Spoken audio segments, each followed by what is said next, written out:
ಎರಡು ದೇಶ ಕೊಟ್ಟಿದ್ದೀವಿ ನಿಮ್ಮದೇ ಇದು ಅಂದ್ಕೊಂಡು ಮಹಾತ್ಮ ಗಾಂಧಿಯವರು ಪುಣ್ಯಾತ್ಮರು ಮಾಡಿದಂಥ ಒಂದು ಇದಿದೆಯಲ್ಲ, ಎರಡು ವಿಭಜನೆ ಮಾಡಿದ್ರಲ್ಲ, ವಿಭಜನೆಗೆ ಪಾಕಿಸ್ತಾನನೂ ಕೊಟ್ಟಿದ್ದೀವಿ, ಬಾಂಗ್ಲಾನೂ ಕೊಟ್ಟಿದ್ದೀವಿ. ಆದರೂ ಇದನ್ನೂ ಬೇಕು, ಹಿಂದೂಸ್ತಾನನ ಪಾಕಿಸ್ತಾನ ಮಾಡ್ತೀವಿ ಅಂತಿರಲ್ಲ ನನ್ನ ಮಕ್ಕಳು. ನೀವು ಏನು ಮಾಡಬೇಕು ಈಗ? ಯುದ್ಧ ಮಾಡಬೇಕೋ ಬೇಡವಾ? 70 ವರ್ಷ ಆಡಳಿತ ಮಾಡಿದ್ರಲ್ಲ, ಏನು ಸುರಕ್ಷತೆ ಮಾಡಿದಿರಿ? ಬತ್ತ ಚೈನಾದವರೆಲ್ಲ ಬಾರ್ಡ್ರ್ ಹತ್ರಕ್ಕೆ ಬಂದ್ರಲ್ಲ. ಇವತ್ತು ಮೋದಿಯವ್ರು ಬಂದಿರೋದಕ್ಕೆ ನಾನು ರಾಜಕಾರಣಿ ಅಲ್ಲ, ನಾನು ಒಬ್ಬ ಹೋರಾಟಗಾರ. ನಾನು ಮಾತಾಡ್ತಾ ಇರೋದು ಹಿಂದೂ ಪರ, ನನ್ನ ದೇಶದ ಪರ. ದೇಶದ ಪರ, ಪಕ್ಷ ಪರ ಅಲ್ಲ, ದೇಶದ ಪರ ಅಲ್ಲ. ನಾನು ಹೇಳ್ತಾ ಇರೋದು ಏನು ಮಾಡಿದ್ರಿ?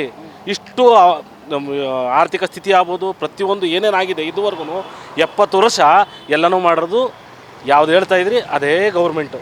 ನಾನು BJP ಪರ ಆಗಲಿ ಕಾಂಗ್ರೆಸ್ ಪರ ಆಗಲಿ ಮಾತಾಡ್ತಾ ಇಲ್ಲ, ದೇಶದ ಪರ ಮಾಡ್ತಾ ಇದ್ದೀನಿ, ವ್ಯಕ್ತಿ ಪರ ಮಾತಾಡ್ತಾ ಇದ್ದೀನಿ. ವ್ಯಕ್ತಿ ಪರ ಏನು?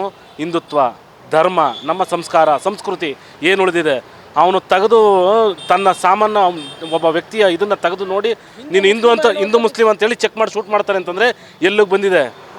ಎಲ್ಲಿಗೆ ಬಿಟ್ಕೊಂಡಿದ್ದೀವಿ? ಅದನ್ನ ಮಾತಾಡಬೇಕು. ಯಾರು ಬಿಟ್ಕೊಂಡಿದ್ರು ಅಂತ ಈ ವೈಫಲ್ಯ ಆಗಿರೋದು ಅಲ್ಲಿಂದ ಆಗಿಂದ ಇದೆಯಲ್ಲ, ಅದು ಅಳಿಸಿಲ್ಲ. 70 ವರ್ಷ ಆಡಳಿತ ಮಾಡಿರೋ ಅಧಿಕಾರಿಗಳು ಇವತ್ತಿಗೂ ಇದ್ದಾರೆ. ಕಾಶ್ಮೀರದಲ್ಲಿ ಬಾವುಟ ಆರಿಸಿದ್ರು, ಇವತ್ತಿಗೂ ಮೀರ್ ಸಾಧಕಗಳು ತುಂಬಾ ಜನ ಇದ್ದಾರೆ ಅಲ್ಲಿ. ಅದರಿಂದನೇ ಬಂದಿದ್ದಾರೆ